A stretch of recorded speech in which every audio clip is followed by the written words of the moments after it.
Please join me in the pledge. I pledge allegiance to the flag of the United States of America, to the republic for which it stands, one nation, under God, indivisible, with liberty and justice for all.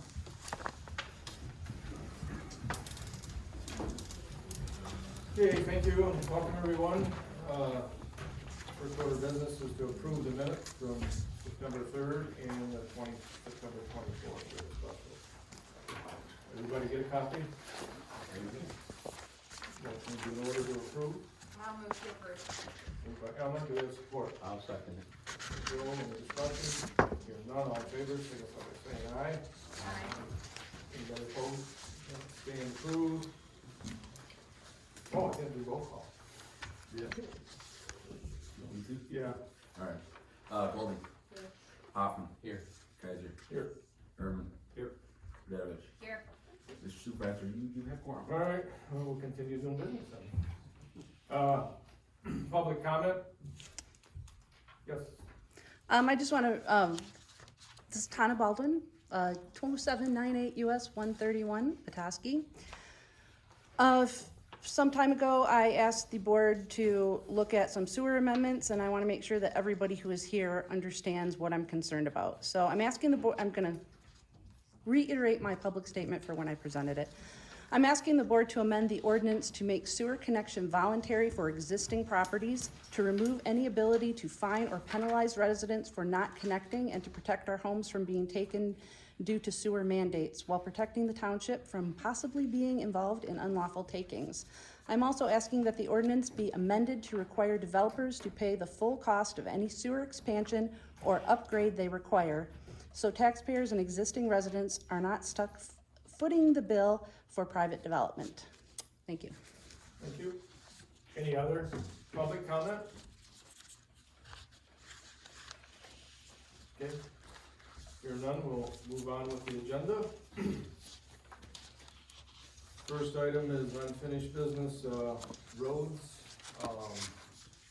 Just a couple little updates on roads. First, annual meeting with the road commission is next week, next Tuesday, April 7th. I think we're at 6:30. I did give you guys that PASAR rating, last month, a couple months ago even. Did everybody get a chance to look at that? So, you know, the recommendation is to seal coat 9 or 10 roads throughout the township. The total cost is about $537,000. You wanna go with their recommendation, or? I'm good with it. Yeah. Maybe a couple tweaks here. Yeah, so that's, I kinda wanna follow the recommendations better, you know, they're the ones that rate the roads, so. Then the other thing just, is been applying for a safety grant for guardrails, you know, throughout the county, and just got notified here a couple weeks ago that, Quincy Road and Conley Road in Bear Creek Township were approved on the list, so. We're approved? That'll happen in 2027. Really? Any questions on the roads? Anybody? Oh, yeah, I do. I want a guardrail on East Mitchell, right by Maplewood. Would you want it right across the road, or Yeah. you want it parallel to the road?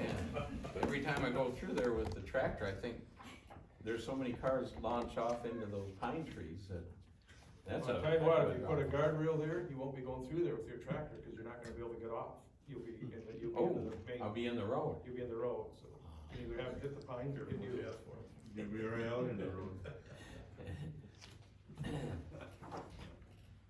You know, I'm being facetious. I know you are. So was I. Firehall update, everybody got the progress report, just come from there 45 minutes ago. The base coat of the parking lot is done. Looks pretty good, we went down there 2 or 3 times today. That was earlier today. But they got it down there right out by the road when I went through, and Tom he come through a half hour after I did. Tomorrow they'll put the finish coat on it. The retaining wall near the fire tank is completed. It's backfilled. Behind the wall's been backfilled. Still working on hauling sand in around the other other side to the top.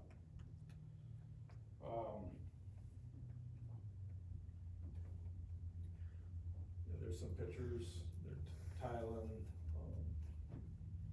outside doors are hung. Electric got hooked up yesterday.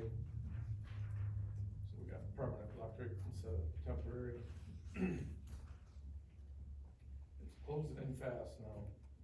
They're on schedule for sometime in December to turn it over to us. Gotta go to the sign. So there's the sign. Oh, I'm sorry. Sir, is there I've seen something about, railroad crossing, modification or what? What is with the railroad modification to the Firehall? Yeah, so normally we do this at public comment.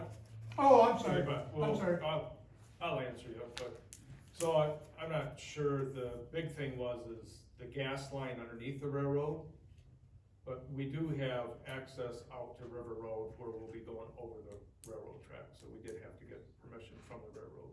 For emergency vehicles. For emergency vehicles only, not for general traffic. In addition to Quick Road? Yeah. I see, thank you.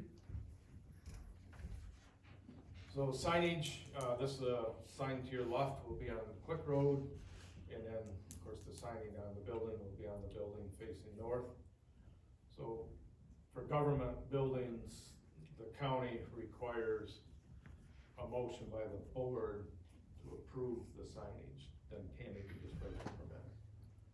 So, you know, we've seen the sign, we've kinda nodded our heads at it, but I don't think we made a formal motion ever to approve those two signs, so that needs to be done tonight. Is that the way you understood it too, Gary? Yeah, she wants the specific estimate, you know, order number from Pro Image indicating the sign, so there's not potential for confusion of which one is approved and which one isn't.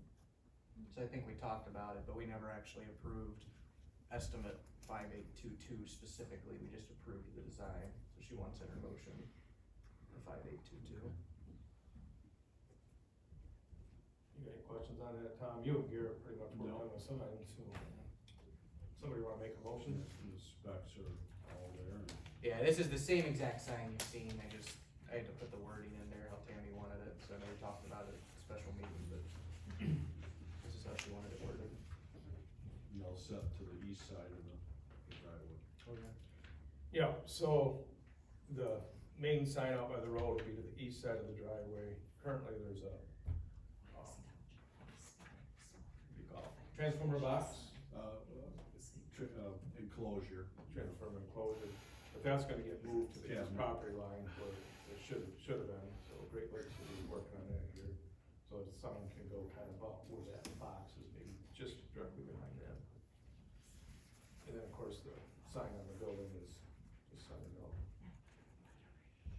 Somebody wanna make a motion that we approve the sign, order number 5820? I'll make a motion, we approve the design by Pro Image for order number ST 5822.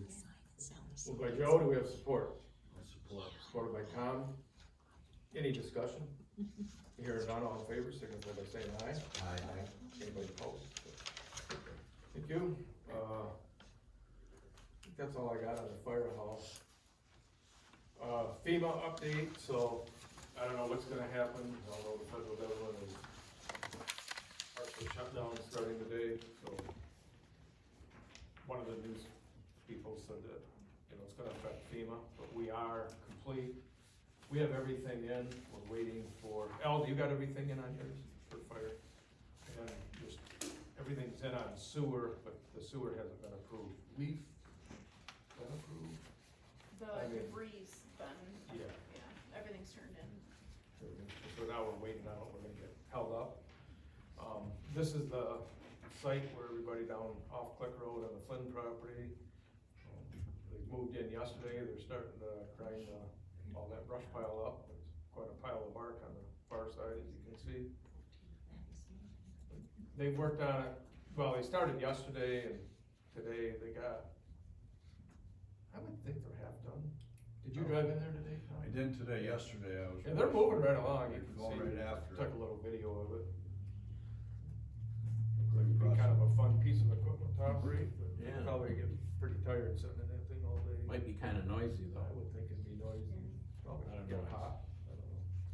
Did they finish the county sites already? The county sites are done. I'm not sure if all the bark is hauled out of them, but they're crushed or chipped, I guess you call it.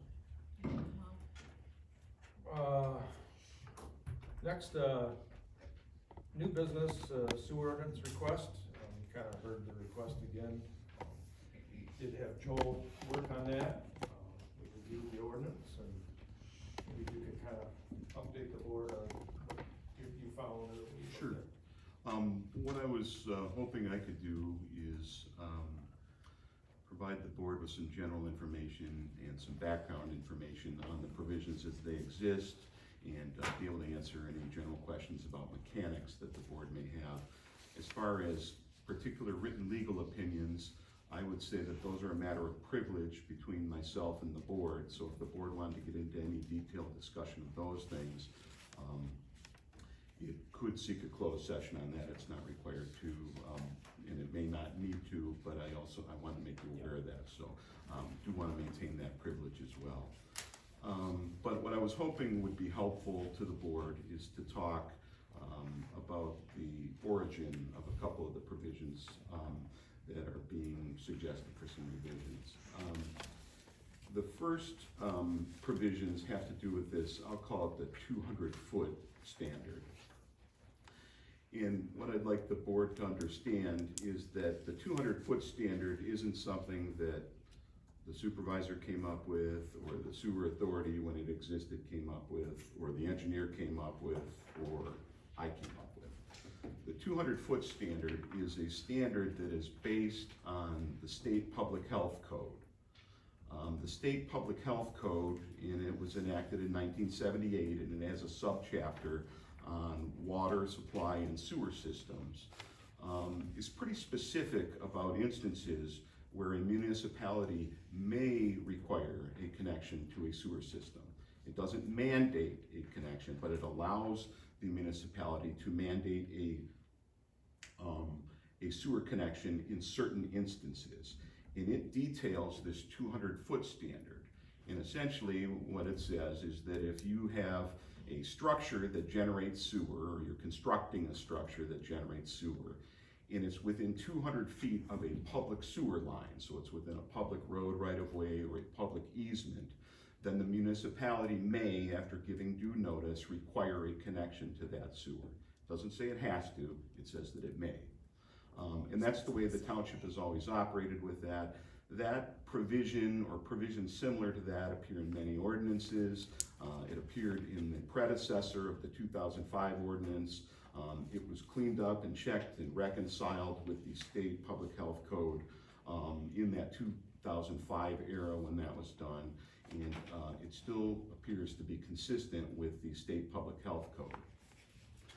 The state public health code goes beyond that, and it talks about the desirability of public sewer systems. And that's what this emanates from, is that if there's going to be a public sewer system nearby, that, again, a municipality may compel that.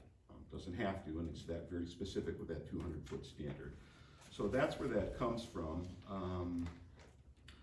I will tell you that it seems to provide flexibility to the township to determine when and the timing of some of that, if it were to occur. And just my observation anecdotally is that I'm really not aware offhand of when the township has done that in recent years. Doesn't mean that it hasn't considered it, doesn't mean that it might consider it. It may be something that factors into the health department's decision if somebody has a failing private septic system on whether they would be able to reconstruct it or something like that. But In that's the where that. 33 years I've been here, we've never required anybody to hook up. The only time that, the health department will call when there's a septic failure and wonder if sewer is available. And then the people always have a choice of either updating their septic system, or if sewer's available, they can hook up to the sewer. I've seen it go both ways. You get into mountain systems where there's a sewer failure, that's 30, 35, 40,000, you put in a mountain system, sewer becomes pretty attractive. If it's just replacing a septic field for $3 or $4 grand, then they usually do that, but we haven't required anybody. So, that's that aspect of that. If there's questions that the board has for me about the mechanics of that, I'm happy to get into it, but it appears consistent with the state public health code, and that's what it was designed to be. And it's, if you just kind of look at it, you say, well, where does 200 feet come from? But that comes from the state public health code, and there's, specific legislative determinations in there that make that kind of the threshold at a point in time at which a connection could be mandated. The other, I would just, so the board knows, some of the stuff we deal with is, we'll have a pole barn, or we'll have a garage, unattached garage, that might be within the 200 feet, and the house that's further back. So they think, when they read that, they think they can't hook up, because the house is more than 200 feet, but if they wish to, they still can. But it's just, so if it's a pole barn, that 200 feet doesn't count for that. It is where the sewage, you gotta have a kitchen, a bathroom. And a few of those terms too, and you don't often see the legislature define an actual phrase, but in the public health code they do, so that available public sewer system is a defined term in the public health code. That follows the provisions in the ordinance as to what that is. What does available mean? And it's also a structure in which sanitary sewage originates. And that has a definition in the state code of something like a structure that has, for instance, restroom facilities or kitchen facilities or bathing facilities or something like that. So it doesn't apply to a structure that's not used for those purposes. So if there was a shed or a pole barn of some sort that didn't really have plumbing in it, that's not triggering that either. So that's really what I wanted to make the board aware of, as far as the 200-foot connection language. The other aspect has to do with this language that talks about township participation in funding or financing of sewer improvements. And that language, again, isn't just something that was pulled off of a form somewhere or something like that. That was very real language at the time it was adopted, and it really, a lot of it arose out of federal litigation that was going on at the time. I don't recall, it seems to me that there were at least 2 lawsuits in which the Township Sewer Authority was named, and it involved a developer, saying, just in broad general terms, that there are certain things that the township must do if we are going to extend this sewer system to our property. That was kind of the language of it. And the township had always treated it as such, as it wasn't going to participate in those things fully. It wasn't going to fund those. It was going to be developer funded, but that there might be instances where the township might want to participate in it because maybe the developer was doing something with the sewer system that served the broader public health goals and other goals of the sewer system. So the thought was that should be articulated in the ordinance. So it's not really designed to be something that says, hey, the township automatically participates in any developer sewer program. What it's more aimed to do, and what it has done, and it's generally on a case-by-case basis, because these things can be very fact-specific as to what installation is being done and what problems it may be solving, and does it just benefit the developer's property, or does it benefit other properties within the township and the township's broader public health goals relating to the availability of public sewer. It really is designed to allow the township that case-by-case determination. It would be challenging to just say, we don't ever participate in anything, and there's some elements of that that were of concern in the 2005 federal litigation. But, you know, where I have most seen this, I think, are instances where a developer says, look, we would like to extend a public sewer to our property, and we will make the improvements to the public sewer standards of the DEQ and of the township, and we will dedicate those things to the township, so it will become a public sewer main. And then the township's engineers say, well, you know, while you're at it and you have this dug up, or this dug up, or this dug up, the township has this other issue somewhere else, and it could be solved with some forethought here. So, you know, and not in any particular instance, but a common one I've seen is, oh, there's the developer says an 8-inch pipe will serve our needs here, and the engineer says, yeah, but if there was a 12-inch pipe there, it would provide some circulation that is missing in the system, or something like that. So, you know, there have been instances, I believe, where the township has participated in the upsizing of the pipes, and not the installation of the actual sewer system that's needed to serve a particular development, but some of the improvements that may be above and beyond that that benefit a broader spectrum of the township. So, if there are questions from any of the board members about that language of the general nature, I'm happy to talk about that as well. But that was really where that language came from, and you know, it does provide the township with a certain amount of flexibility to say no, or maybe in this instance there is some participation that's appropriate. You know, and again, on a case-by-case basis. Yes, Mr. Hunt. So, Joel, I did quite a bit of reading online, and most municipalities have an ordinance very similar to ours. Most municipalities do have a sewer ordinance that is the 200 feet type situation. But one thing that the person asking for the ordinance change brought up was about a taking. But when I read up on a taking, it really isn't, we're legally in our right to have this ordinance, and it's not a taking if we make them sign up, right? That's true. It's a fair question. I don't want to get too deeply into a specific legal opinion on that issue. I will say in general, a taking is where the government takes private property and converts it to public use without providing just compensation to the owner of that private property. And it can be the whole of a property, or it can be a portion of a property.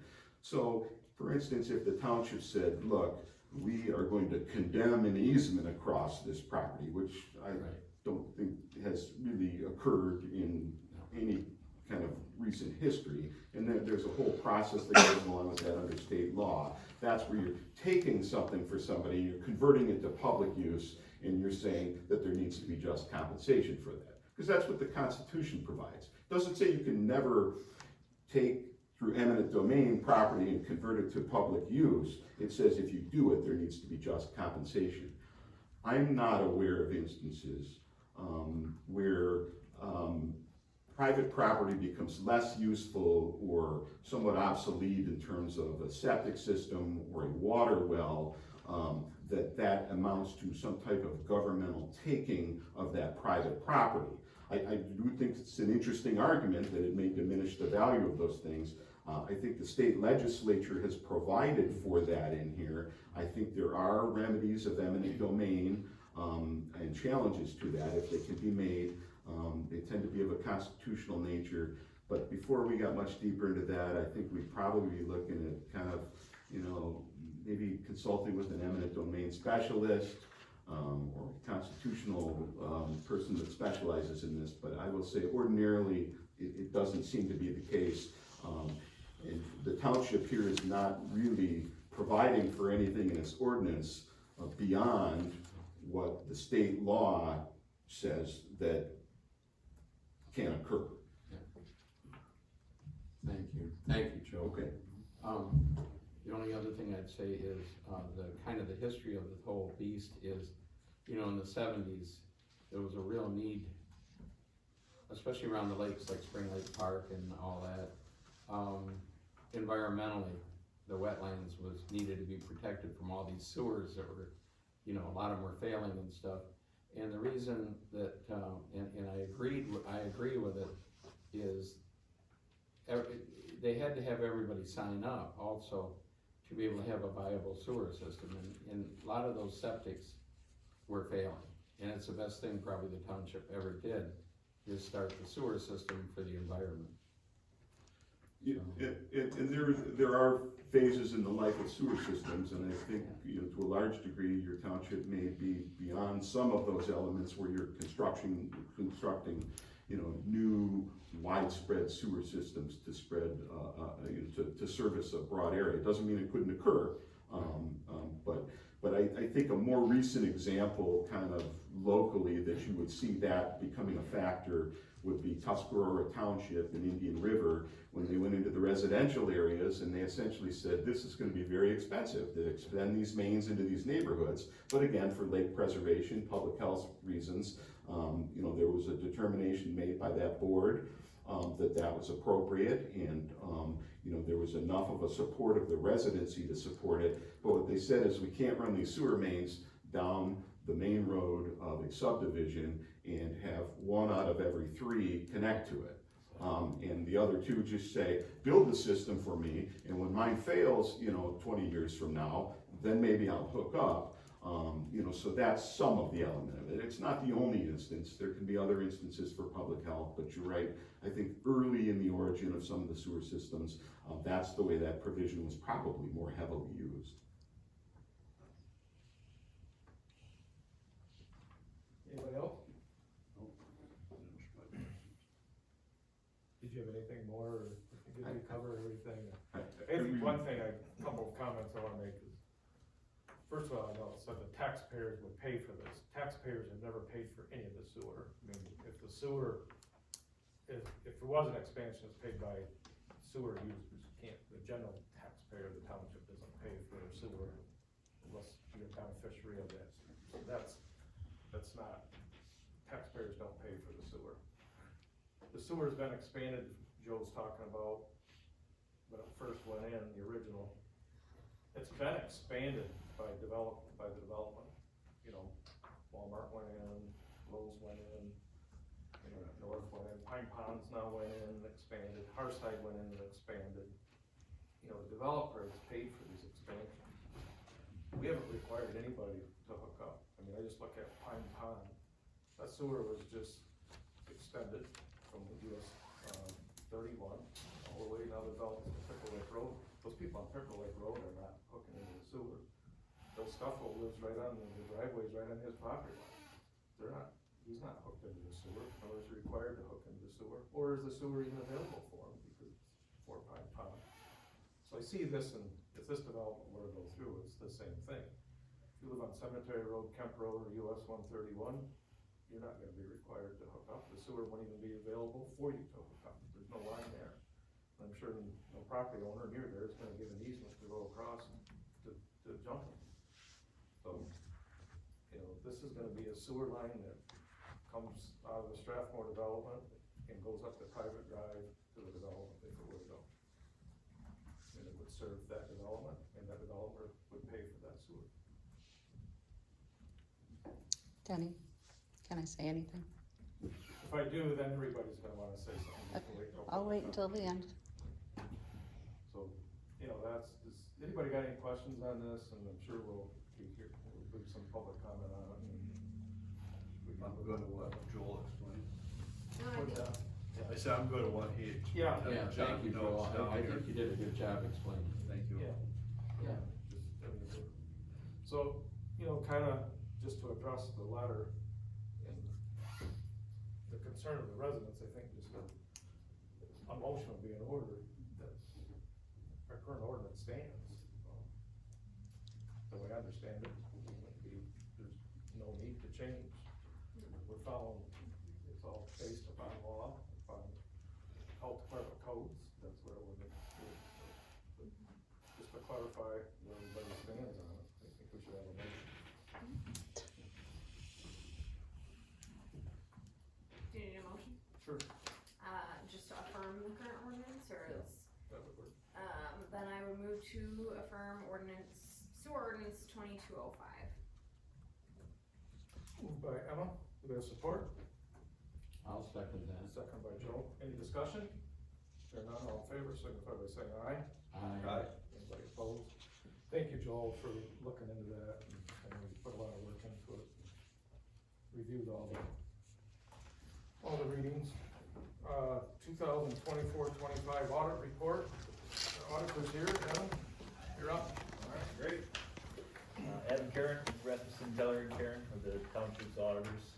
This is for the 3/31/25 year end. I'm gonna be brief. I mean, I met with Denny and Emma, we reviewed this in detail, and there's, we don't have any issues or concerns, so, at any time you guys have questions, feel free to reach out to me in my office. I'm always happy to answer those questions or find the answers like that. So, I'm just gonna kinda jump through this. Page 1 and 2 is our opinion, and it's a clean opinion, meaning the financial statements are accurately and fairly presented in accordance with accounting principles generally accepted in the United States of America. That's your goal, that's the best opinion you can get, and that's what you received this year and in past years. I'm gonna jump to page 11, which are the fund financial statements. This is what you budget on. Total assets at the end of the year across all funds, total $11,286,000. Of that, about 98% of that's cash and investments, so you're quite liquid with your total assets. Your fund balances, the general fund ended the year with a unassigned fund balance of $5.2 million. It also has an assigned fund balance, which is really a board designation of $579,000, and that's made up of two designations. One being about $90,000 for parks and recreation, and the other $489,000 is for fire. And I know in some discussions, we've talked about, potentially using those designated funds, within the current year. Why not do that tonight? Next on the agenda. All right, perfect. Yeah. So that 5.2, that's approximately, 2 times your current operating expenses. That's quite a healthy fund balance. The fire fund, ended the year with 1.5 million, that's about 7 times operations. Building inspection fund, $827,000, that's 3 times operating expenses. A new fund here, the capital project fund. So this year there were 2 new funds, added to the township. Capital project fund, which pays for the construction of the fire hall, and then a debt service fund, which manages the payments on that bond. So those are 2 new funds in this financial statement. So the capital project fund, ended with a fund balance of $2 million. That was the remaining cash as of March 31st, that hadn't been spent on the fire hall. So we ended the year with a total fund balance across the board, just over $10 million. Now, I'm gonna jump to page 15, which is the sewer fund. And the sewer fund ended the year with a total fund balance, or what we call net position, of $4.6 million. Of that, 1.1 million is net investment in capital assets. That's your cost less depreciation of your systems minus the debt on those systems, and then an unrestricted fund balance of $3.5 million.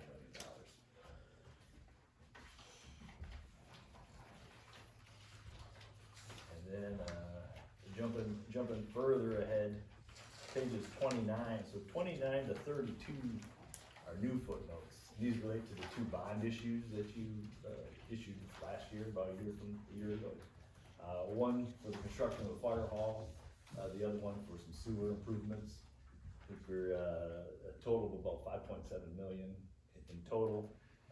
Each bond here is disclosed as to what the principal and interest payments are, over the next 5 years, and then 5 years after that.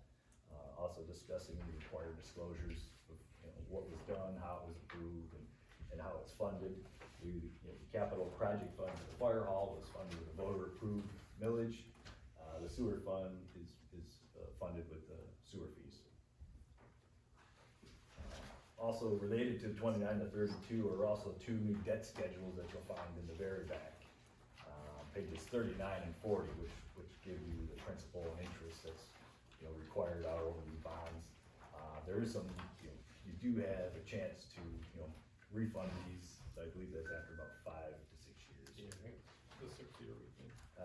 Pages 33 to, I would say 37 are just, you know, comparisons of, you know, budget versus actual. I will say, and it's been quite some time, I don't even know if ever, but you met all your appropriations. You didn't exceed budget across any expense item, which is, you know, quite wonderful. Emma's watching on that. And then the very last schedule on here is the Resort Bear Creek Fire Department. Just again, giving you a comparison of budget versus actual. That is to the township, it's considered a discrete component unit, meaning that you report it in your financial statements, but you don't have, you know, full liability for its assets and liabilities. Just some other high notes here, you know, your taxable values, you know, went up about 10% last year. That was about, you know, $56 million. Your state revenue sharing increased 11% last year. Your property taxes and state revenue sharing is about 78% of your income. So that's the lion's share of, you know, where your funds are coming from. Let's see what else is there here. And then I'd really say, you know, the bottom line is you guys are in, you know, strong financial position.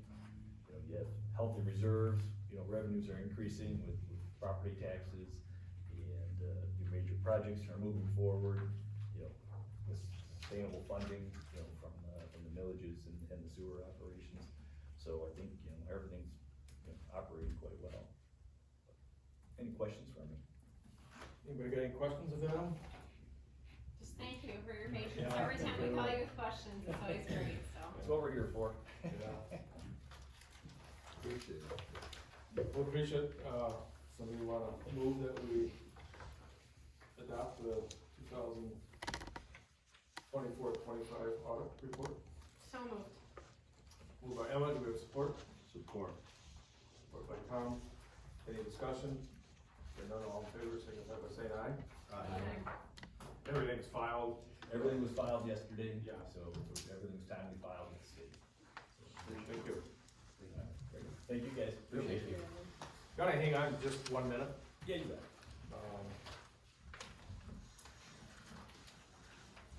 So, we just heard there's these restricted funds in the, fire fund and the recreational fund. 489,000 in the fire fund, which like Danny, that's in the general fund? okay, the general fund, yeah. It's in the general fund, but it was restricted for fire department use. Back in the day, we haven't done it in a while, we used to put in, you know, roughly $50,000 a year for future fire needs.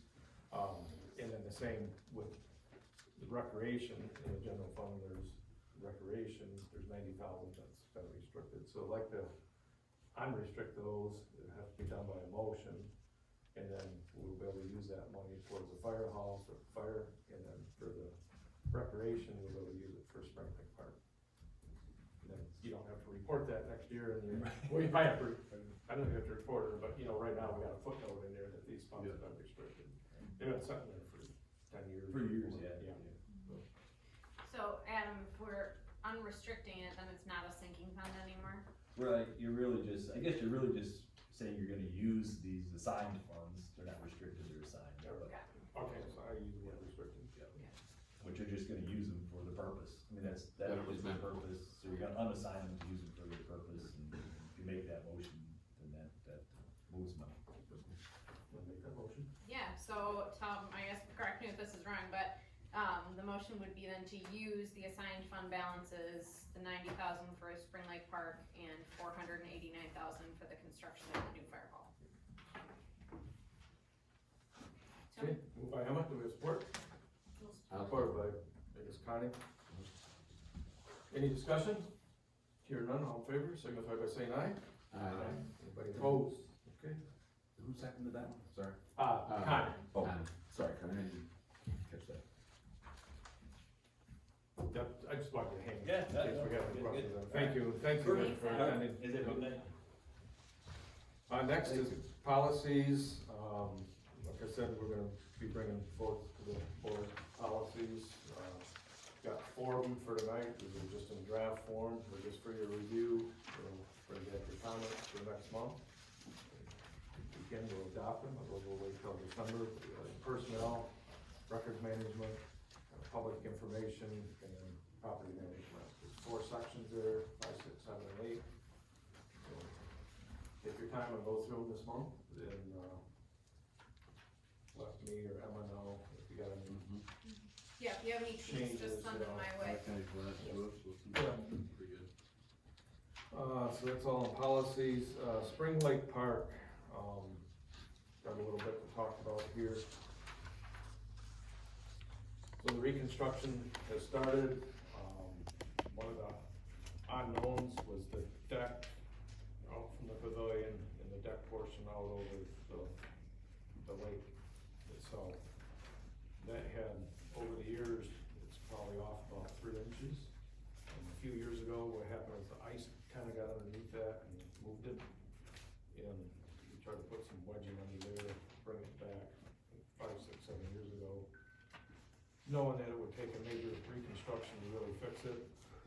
Part of the work was to take the decking off to see really what was happening underneath there. Well, that happened, and we found that the whole structure of it needed to be upgraded, and replaced.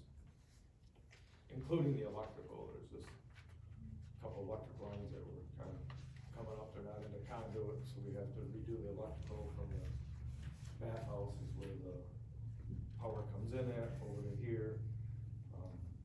So we got all new beams, all new, floor joists, and new decking.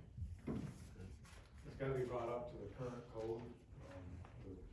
Once we peeled it all off, we found it didn't meet the code, so it's gotta be upgraded to code and to marine grade, because part of it is over water. So I just got an estimate, last night, I sent it out to you today. It's expensive to do this. The estimate for that is, $148,000.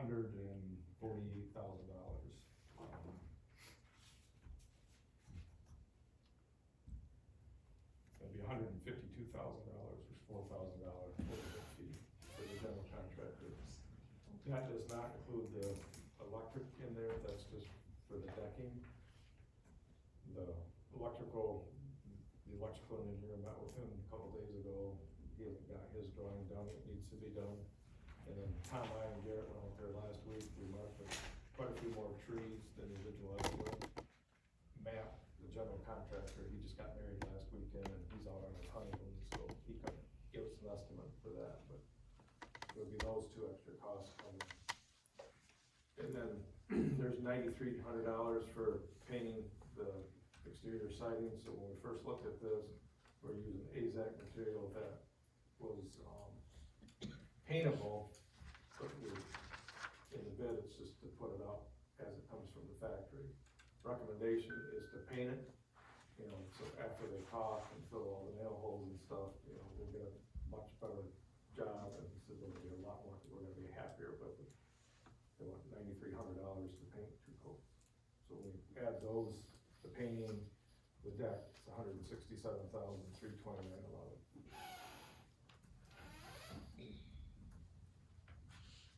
So we have that plus the electrical coming.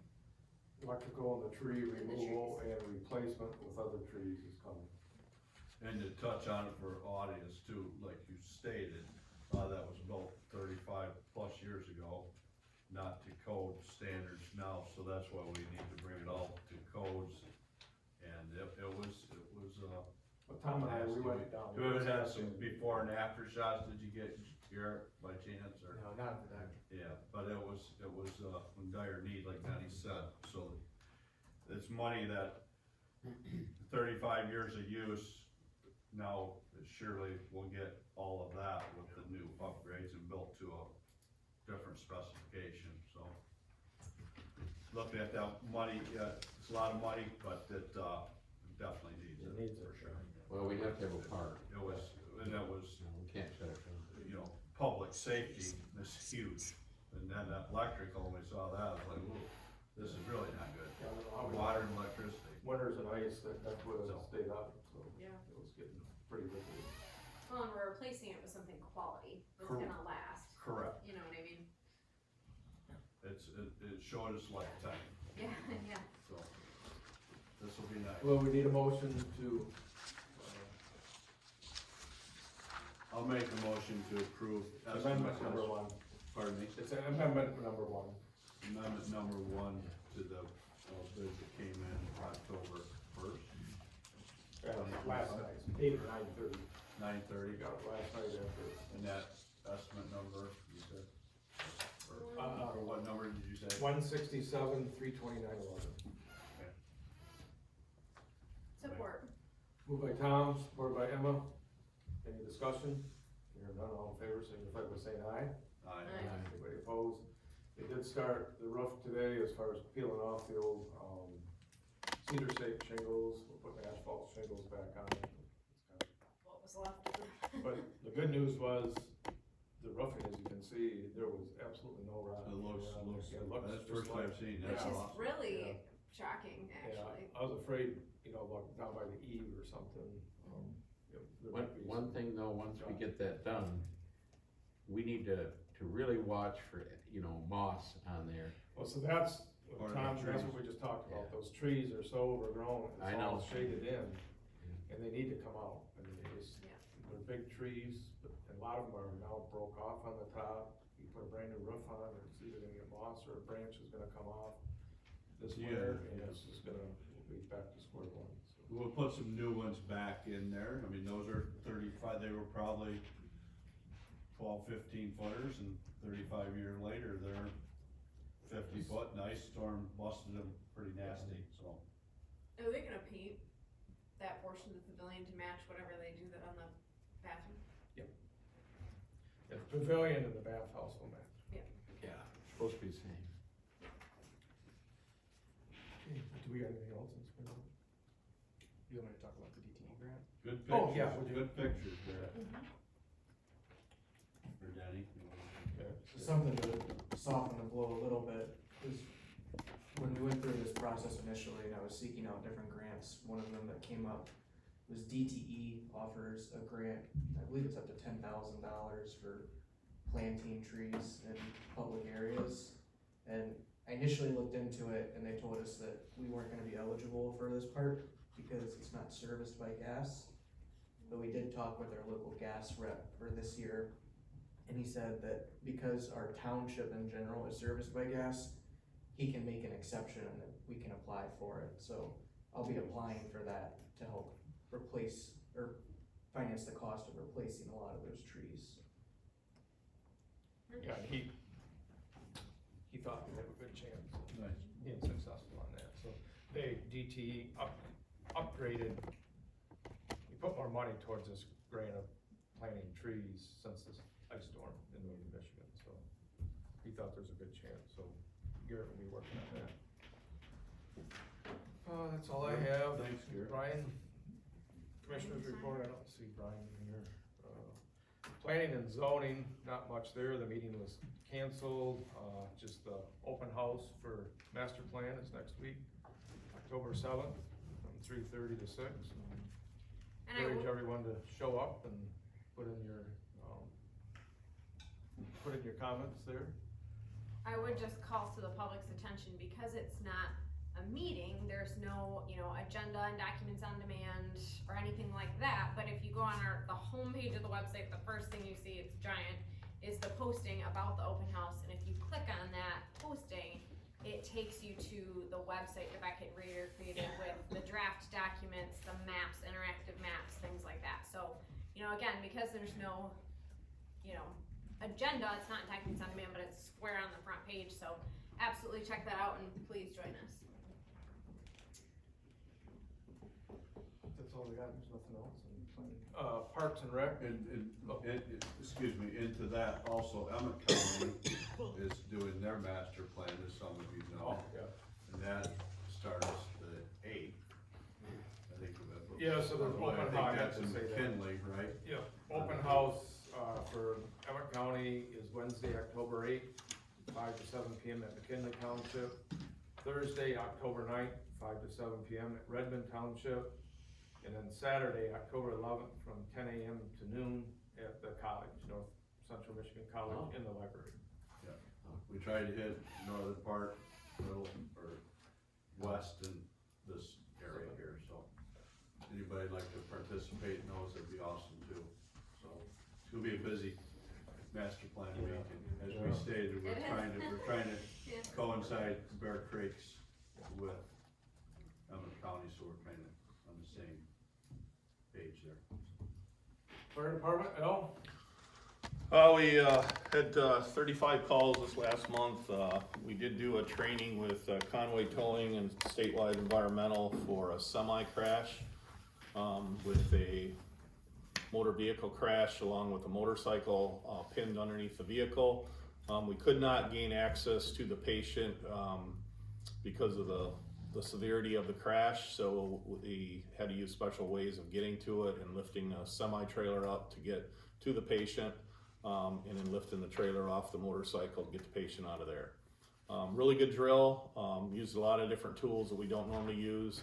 We did have 2 members from Redmond Friendship come down. They are working on setting up an extrication team up there. Currently they're relying on Harbor Springs to respond to their area, but having a very slow response out of that station, so they figure they should probably start investigating doing this on their own. So we since have donated our hydraulic tools that we had. We had gotten a grant for another set of electric tools, and so we donated our tools to them. And Alanson actually did the same thing. They had gotten a grant for e-tools, so they donated some of their tools to them also. So they've got tools, they just don't have the training, so they're coming down, working with departments to get some guys educated and training. Where did you do this at, Al? Out at Conway's garage out across from Brown Motors. Okay. That semi-trailer actually came from Toski Plastics. It was one they misloaded and buckled on them. So they were getting ready to get rid of it, so we said, yeah, we'd do another training on it. We did do 12 smoke detectors installs and 4 carbon monoxide detector installs. One thing that the state has now allowed us to install also, besides the CO detectors, is gas detectors. So it's a gas detector / CO detector combination unit for household gases of propane and natural gas. So we got those now too. So it's the hot map showing you kind of the locations of most of our calls this last month. Again, you know, the red dot there near the fire station is really Sunnybank over here, American House. We've had several calls over there, EMS calls over there to help them out. Again, Lears Road is kind of our hot topic there. That intersection of Lears and the highway just seems to be for whatever reason it is, seems to be a bad spot. And then the other spot there, the red spot you see in the center, to the left a little bit, that's actually Resort Pike and Intertown Road. That seems to be another hot spot where we're seeing more and more accidents at that intersection. So Culvers isn't on there this time. Surprisingly, I think it just kind of slipped under the radar at this one, but You must have said something this morning about that. yeah. So Okay, thank you. Any questions of the chief?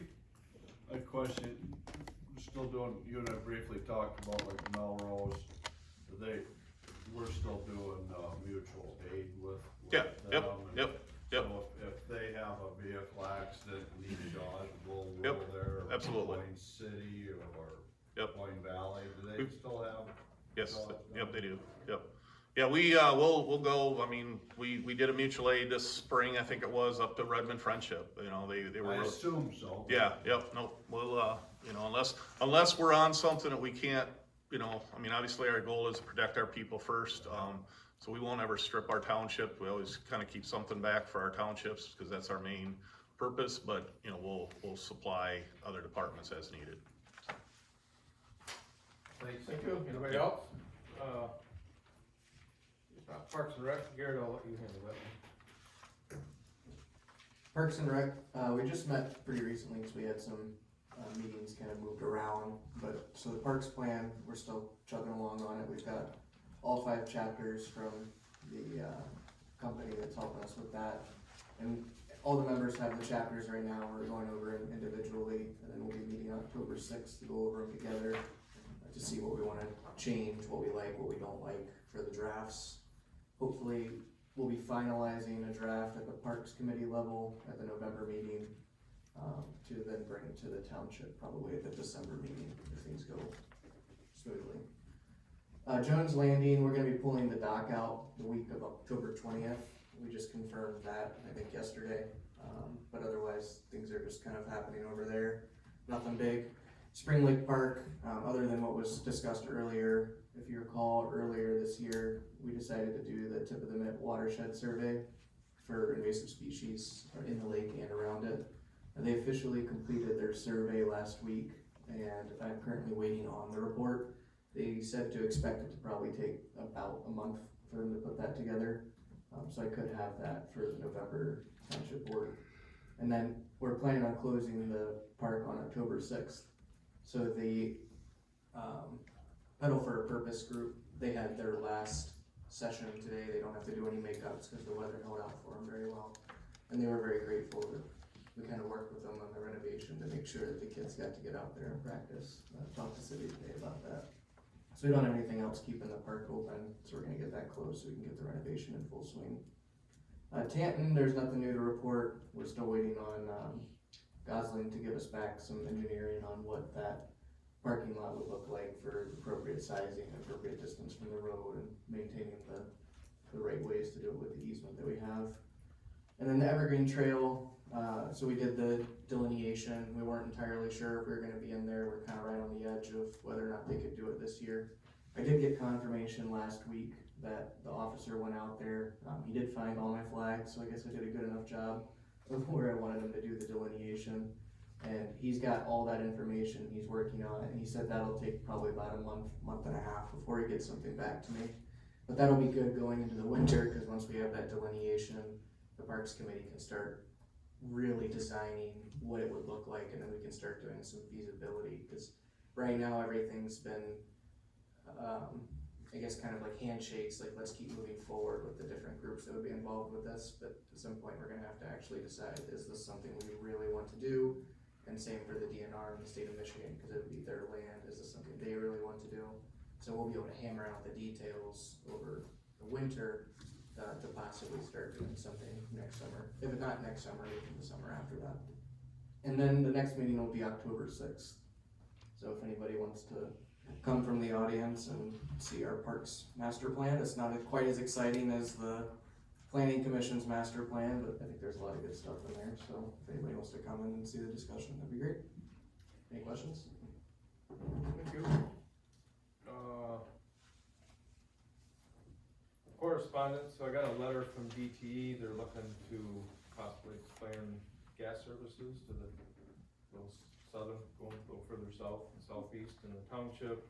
They want permission to go onto our private property, mainly down to the Firehall. I guess they wanna do some surveying, it'll just be outside of the easement area. I don't have a problem with it, but I didn't wanna sign anything without the board knowing that we're authorizing them to do that. And we're getting authorization from other folks too. So that'll be a good thing, you know, everybody in the township that doesn't have gas, they definitely wanna have gas. One of the utilities is needed to expand in the township, and they've really expanded quite a bit in the last 5 years. It's almost out to the Snowmobile Club now. Are they doing something on Chandler Road? On where? Chandler Road. That's They got it. Spectrum. Oh, that Spectrum, that great big coil that's there? The orange one? Is, So Spectrum, I thought that was, Spectrum has, they got a Connect Rural grant from the federal government 5 years ago, well, basically 5 years ago. They have to have all this piping and wiring in by December 31st, That, 2025. So they're out there stringing That Not orange, straight, that orange. piping, that great big coil that's, Conduit, yep. they're gonna go up a long A channel. lot of complaints on that, because all in that area, we already have true streams, so people don't even want another box in their yard. But every parcel has a fucking box in their yard, and what they're really upset about is the tracing wire. They got a pipe that sticks up about 6 feet, I don't know if anybody has that in their yard. I think you guys already have it where you're at, but this is in that southeastern portion. If they they put in a lot of pipe and a lot of wire in the last month. Out there, I'd say they got 3 crews out there working, so. Well, there's some spots there on Chandler, you can't, the banks are just straight up. Yeah, they're bored, Yeah, they're bored. it's all bored. That's about all I have on, They may stick a plow in that, Correspondence. possibly, but most of it's bored. Yeah. They're board rigs. the only other thing to mention is, our quarterly chapter for MTA is October 15th, and that'll be at Resort Township Hall this month, so it's 2 weeks from tonight. That's all I have for correspondence. Clerk's bills, Emma? Yep, I have bills in the amount of $882,961.79. You all got a copy of that. Obviously the vast majority of that was a large payment we made to the new Firehall. Did anybody have any questions on those bills? If not, I would move to pay the bills. Moved by Emma, do we have support? Supported by Connie, is there any discussion? Hearing none, all in favor, signify by saying aye. Anybody opposed? And that's all I have. Okay, quick. Treasurer's report? I've attached or handed out, my report for the treasurers as of 9/30/25, and the building reports as of 9/30/25. Anybody got any questions on that? Hearing none, somebody wanna make a motion that we approve the treasurer's report and building report? So moved. Moved by Emma, do we have support? Support. Supported by Tom, any discussion? Hearing none, all in favor, signify by saying aye. Aye. Anybody opposed? Okay, and then, Good job, Randy. sewer report, hopefully I can do that quick too. We got bills of $88,065.17 for, that's kind of a general sewer. And then,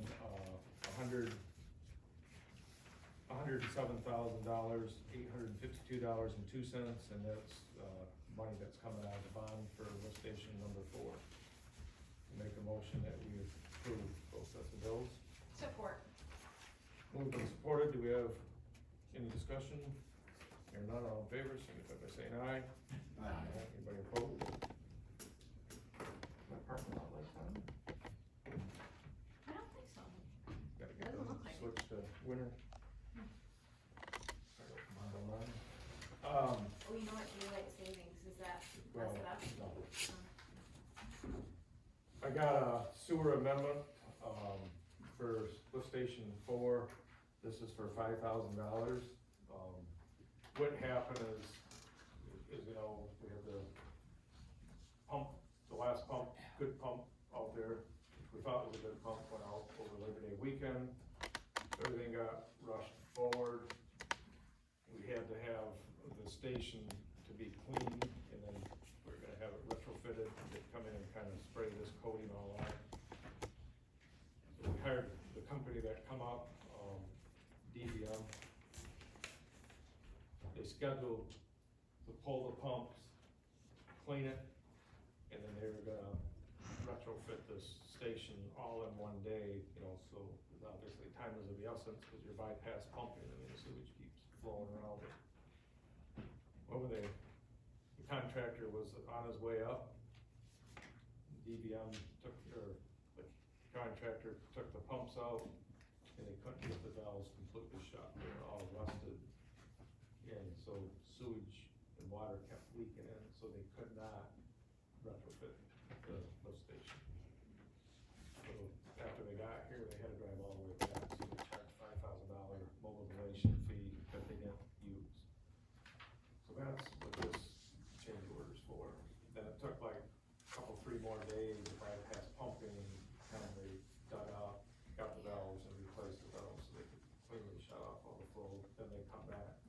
that's all completed now. The lift station is working as it should. The building is still being finished off on the outside. So The interior is all done. the interior is done, it's just the outside of the building that's not. So this is the change order of $5,000. It's the first change order of this. There is gonna be some emergency expenses coming up. We don't know what those are yet, because of the pump failure over Labor Day weekend. So I make a motion that we approve change order number 1. Support. Moved and supported, is there any discussion? Hearing none, all in favor, signify by saying aye. Anybody opposed? So this 4 is up and running, as I said, you know, hopefully that, if they're siding now, that should be done within a couple of weeks. The goal is to move right over to the Walmart lift station and upgrade that. And, you know, we've been talking about this, we approved it. The pumps have been ordered, I think they're out 18 weeks right now. They're supposed to be here by September 1st, they still are not here. So I'm hoping they get here soon. That station needs to be upgraded, especially with Munson now being open. The flow's gonna increase into that station, so. I have there's no RAU connection, applications to approve. And some good news is the, generator down at lift station 1, which is on the very bottom of the division next to Bayview, that burned up during the spring storm. 45-year-old generator, it did burn out, but we did put a claim into insurance, and we also claimed it with the FEMA, but insurance is gonna, it looks like they're gonna come through and replace that generator. It's about $100,000. So, we're supposed to be cutting us a check for $80,000 here soon, and then once it gets installed, it'll pay for it. Good to have replacement costs. Is that yet this fall they're gonna replace it?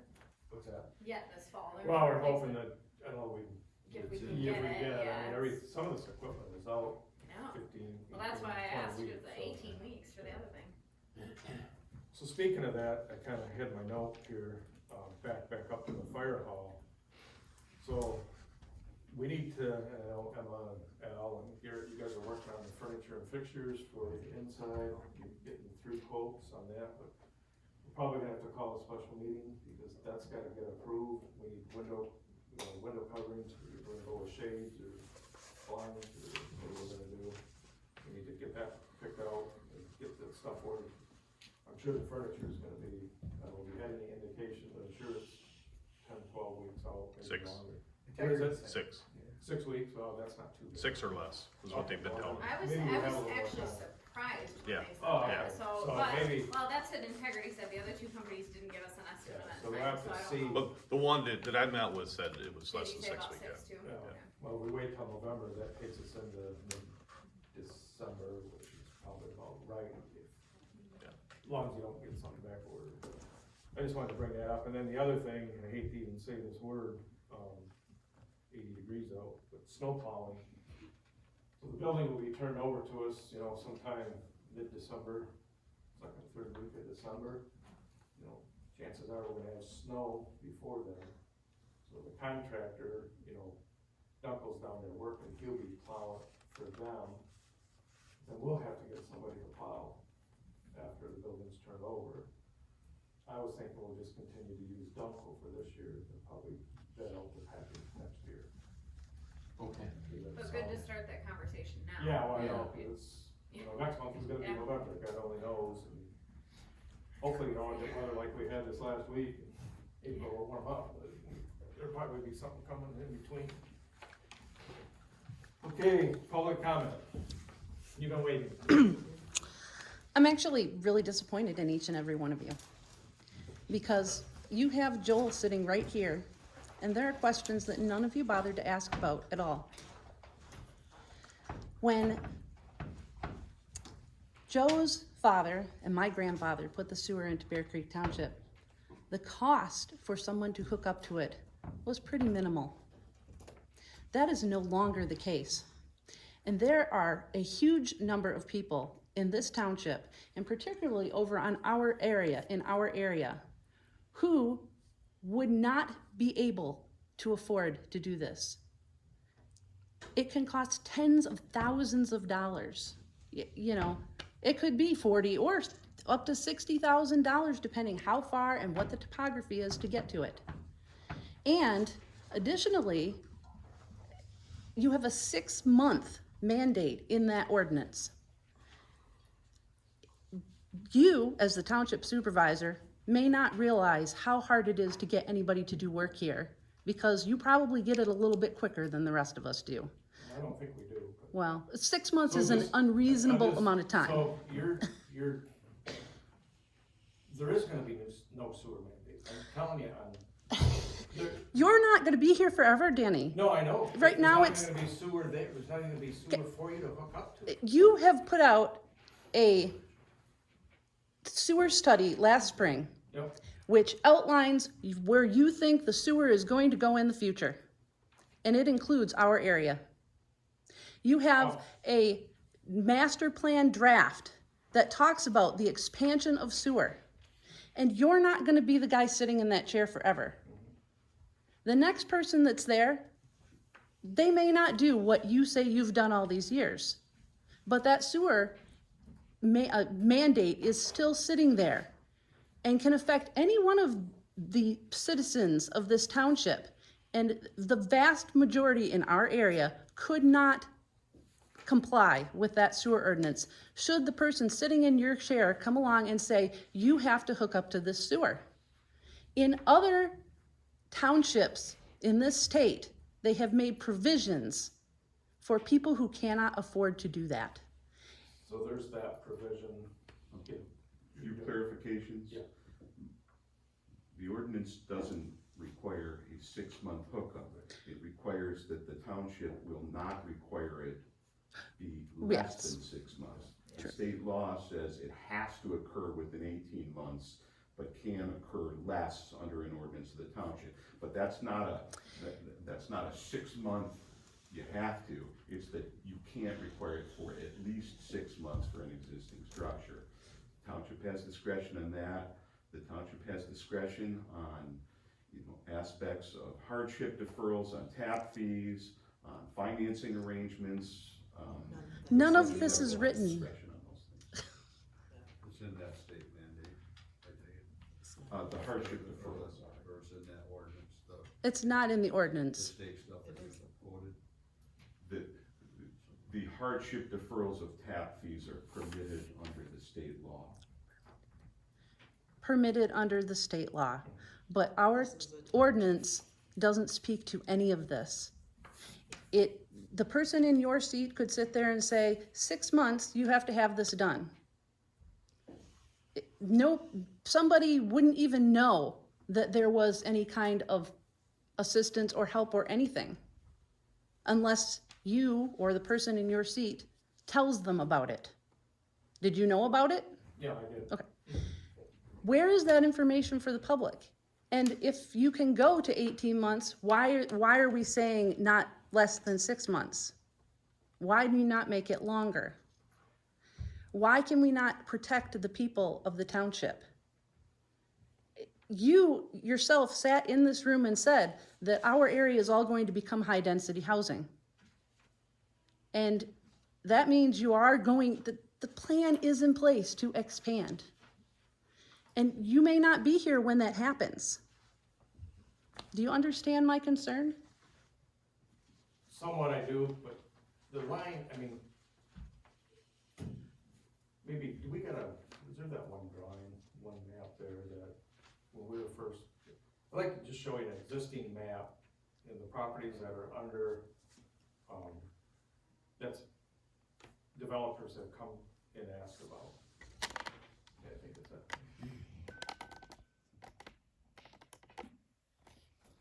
So the blue is commercial along 131, along Lears, along Anderson.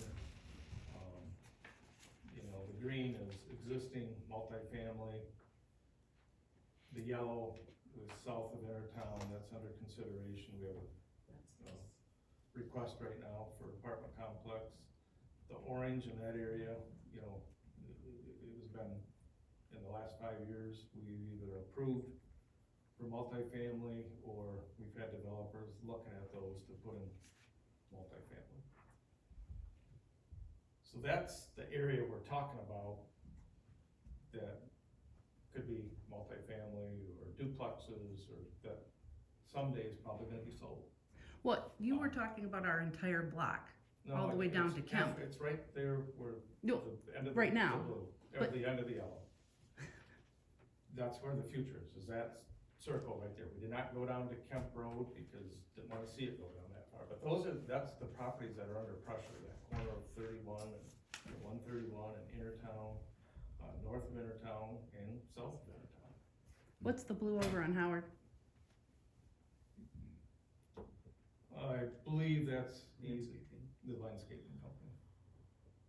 Evergreen. Hmm. Yeah, then on the opposite, I mean, we went further, I mean, we can't, the further out we got, but try to just stick to that area. But that's what you're looking at right So- now. So, for sewer to the yellow property will come off Intertown up that skinny driveway and service that area. It's not expanding out anywhere else. If the orange properties ever go, you know, the sewer would have to be extended down Intertown and then into that property.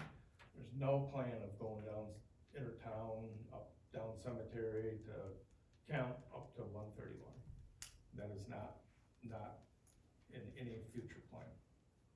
Why is it all shown on the sewer study? It goes to the bottom of that yellow right there. The sewer study map shows it going to Kemp. Well, so,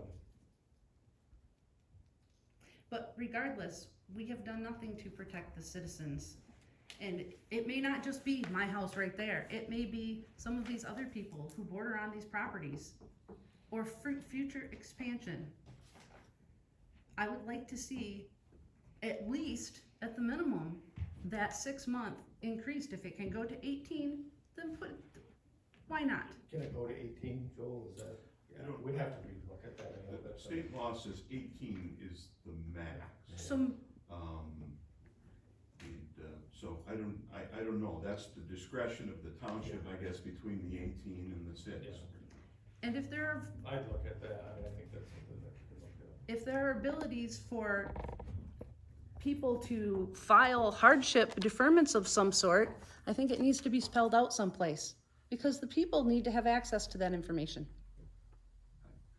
That's a matter of policy for the board. The board, it seems to me, has the ability to consider the effect that such a mandate would have on its users, and that costs may factor into that, and that it may want to, if it decides to do that, develop those hardship standards.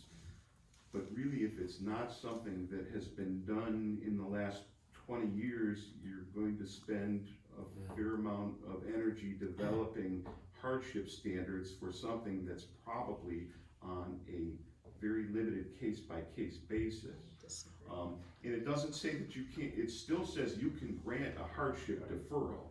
If you wanna do standards, like your poverty standards, or your board of review, or something like that, you can do that. I don't think that that's necessarily something that you would do in the ordinance. It may be a matter of policy where the township board says, look, we're considering that we're gonna be doing this mandate on a wider basis than we ever historically have done in modern times. And that may have a detrimental impact on some people financially, and it may be a challenge. Maybe there's some ways that we can stagger payments on those things. Maybe there's some deferrals that would be available, and it could come up with that program at that time for that particular group that would be affected by that. It's allowed to do it. It doesn't say you have to have that. State law allows for a hardship deferral. So Joel, if I'm understanding you, even if we don't have developed standards for deferral, we can still choose to make a deferral and have more discretion than a hard and fast schedule of hardships. Yes. Is that right? My understanding is state law allows you to develop a particular standard if you want to, but it allows for those deferrals to be made. Even without set standards, we could still use our discretion to make that deferral. Yes. My concern is that the people don't know what you have or what you can do. Most people don't know that there's a poverty deferment for taxes. And they have no idea what that standard is and how they would meet it. These things are not readily available to people. Well, people use them, because we have. Well, some may people- find out about them. What's that? Some may find out about them, but I would guess that a lot of people do not. Yeah, I mean, I know people use them right now, so. Poverty exemptions, you know, grant for property taxes. See that. Okay, any other public comment? Yes. Hi, Barb Diefenbach, 2677 Cemetery. I'm the 3 white properties below the orange and the Yep. yellow, so yeah, this affects Yeah. me, and I wanna give Tana my support because I understand where she's coming from, where some things aren't spelled out, it's not clear, and as the lawyer said, this happens so infrequently that, you know, all this poverty stuff, I think you're gonna see it more as you expand more, you're gonna have it affect more people, and the economy being what it is now, more people are not gonna be able to afford some of these upgrades, so what happened in the past, I see is totally gonna be different in the future. You're gonna have more people saying, I can't afford a lot of these services. Another thing, as Tanya kind of pointed out, is a lot of stuff isn't spelled out. You may say it may be clear, but if I'm looking at the sewer ordinance, connection to sewer within 200 feet, if required by the township, a structure, blah, blah, blah, shall be connected. You do not delineate how you would require it.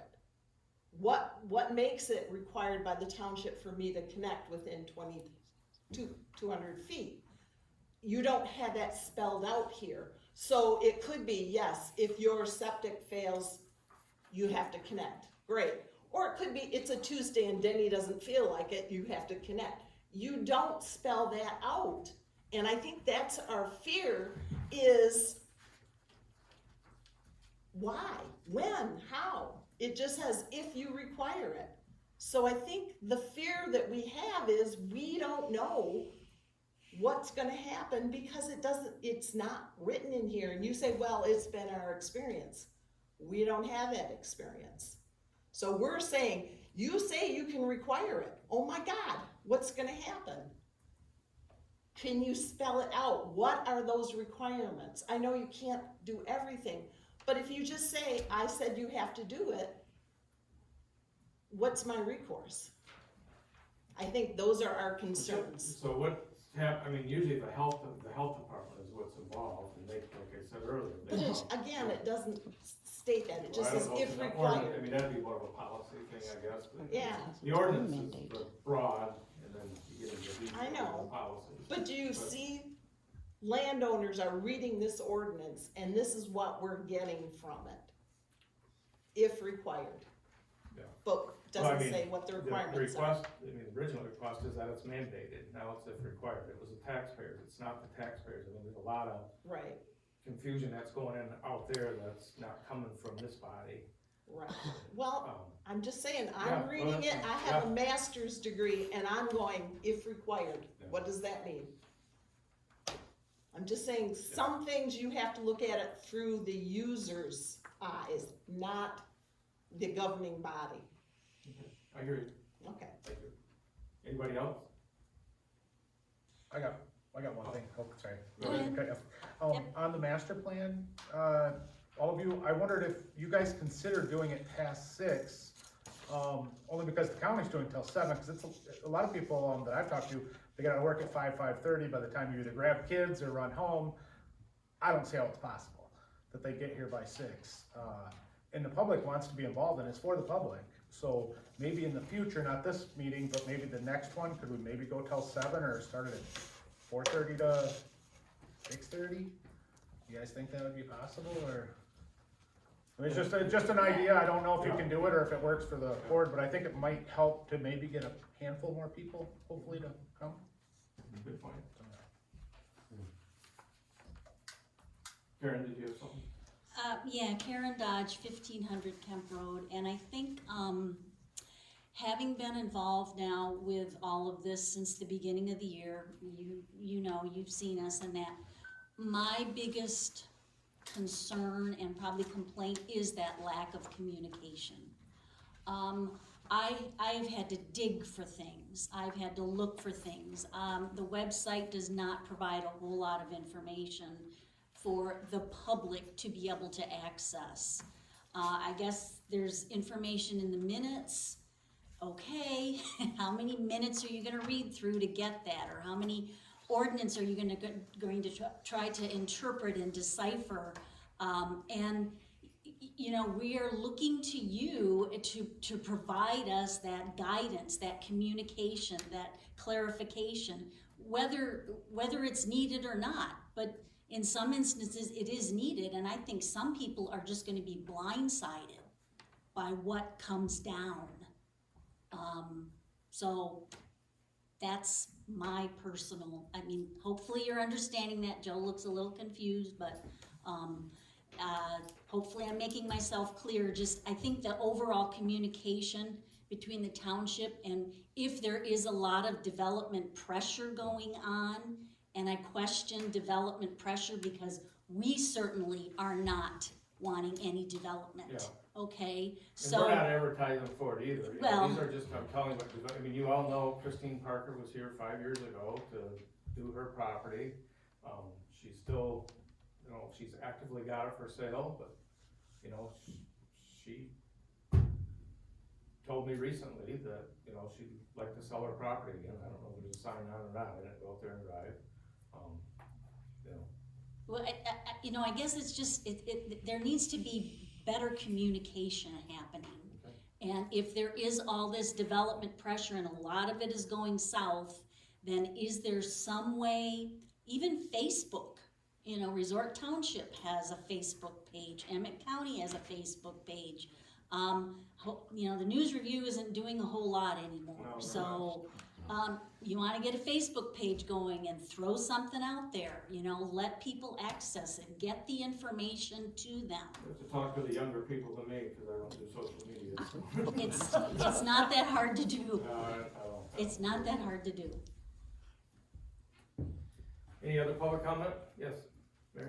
I just wanna say that, you know, I don't know how many years ago, 20 years ago, something like that, Intertown was the line. So when you say, well, it's gonna stop at the edge of that yellow, it's hard for me to believe that. I'm sorry, it's just the way it is. So the commercial development was Intertown Road. You know, everything has changed since COVID. We all know that. There's pressure for housing all throughout the country. Well, you know, the county and the township. But that's where, you know, those are the big, large vacant parcels. You know, that's what's being considered right now. You can see, you know, it's not skipping out. It's filled in. You got the tribe in there with the casino. You got the tribe there with all their stuff on Lears and the highway, their development. I mean, that has taken up a lot of our commercial, for commercial growth or resident, or for multifamily growth. So, I still wouldn't mind having 20 houses on that 20 acres. yeah. And not Which is what 250 it's zoned for. apartments. Once again, no one wants to raise their family in an apartment. So, well, yeah, okay, any other thing, anybody else? I just have one last question Yeah, on go line ahead. of what she's saying. You're saying, stopping there, do you know what is being proposed on the corner of US 131 and Williams? That development? Didn't know there's development there. Well, where they burned down where the fire department burned Yeah. down we have no idea what they're looking at doing there yet? Yeah, I haven't heard of anything, I mean, last time I talked to him, he was gonna do Chestnut Farm there. The guy, he's a doctor from Texas, but that was 3-4 years ago. Have you heard anything, or? No, that's all we've heard I've too. had is- no communication with that guy in 5 I've heard both. You got one more. Oh, I'm sorry. Yes, sir. In that big yellow block down there, Kemp and, between Kemp and the other road,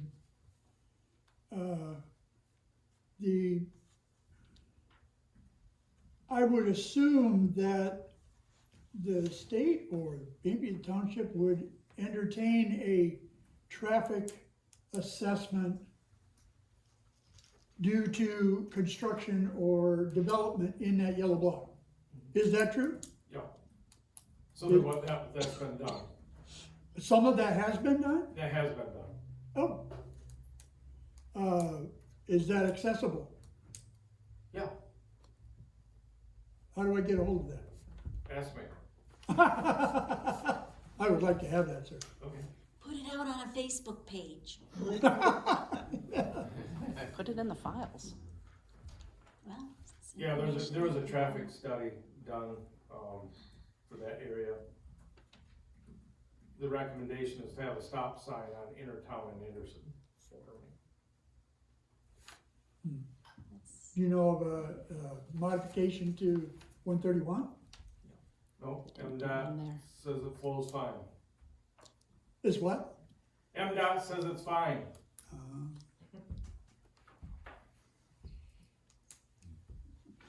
Any modification to the highway would have to be approved by MDOT. That's their Sure. jurisdiction.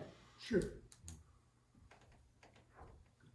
You have to give me, you got email or I stop into don't- the office, it might be easier to stop in. Okay, that would work.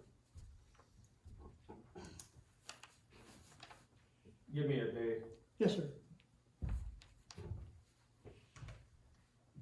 Anything else? I got one more thing, Denny. Would it be possible in the future for this board to consider a four-way stop sign at Atkins, or at Maplewood in, Atkins? I know you have the flashing signs there, but that's a So it's not the board, so, you know, you gotta have a traffic study, and those are Emmett County roads, and so the road commission, but I can tell you, the way the standards are, that will never qualify. I've talked to them before, because there's not enough traffic on the south leg of Maplewood. So you gotta, to have a four-way stop, you gotta have within a certain percentage of all four lanes.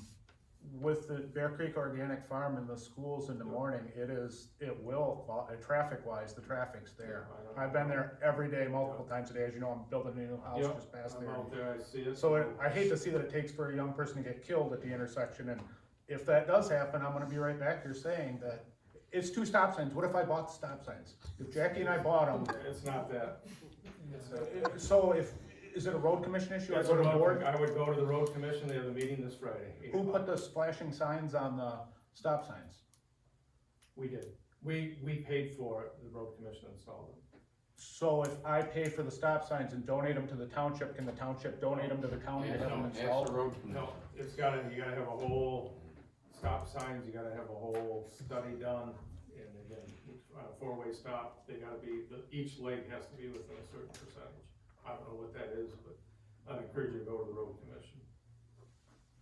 First, not equal to each other, like use, you mean? Yeah, so, you know, like, the south side of Maplewood has 10 cars a day. And you have all the school buses from Petoskey now are taking that route to go out through Mitchell, and I'm not blaming you guys, I would buy the signs and pay the labor to have them installed. The township would buy them if we could. Okay. But we can't. I mean, I do Division and Atkins, you know, all those intersections. Can you imagine, Atkins and at the entrance to the high school, if that wasn't a four-way?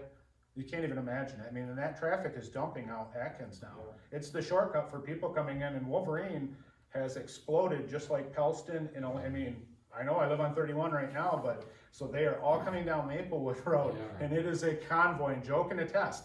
It is a non-stop bumper to bumper. I've never seen anything like it. Like, I'm completely floored about it, and I just don't want anyone to be killed at the intersection. We don't either. We don't either.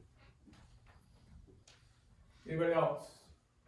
If not, we'll move on to other business, and I don't have any other business. Anybody got any other business for the board? Hearing none, the 8:35 will be adjourned. Thank you, everyone.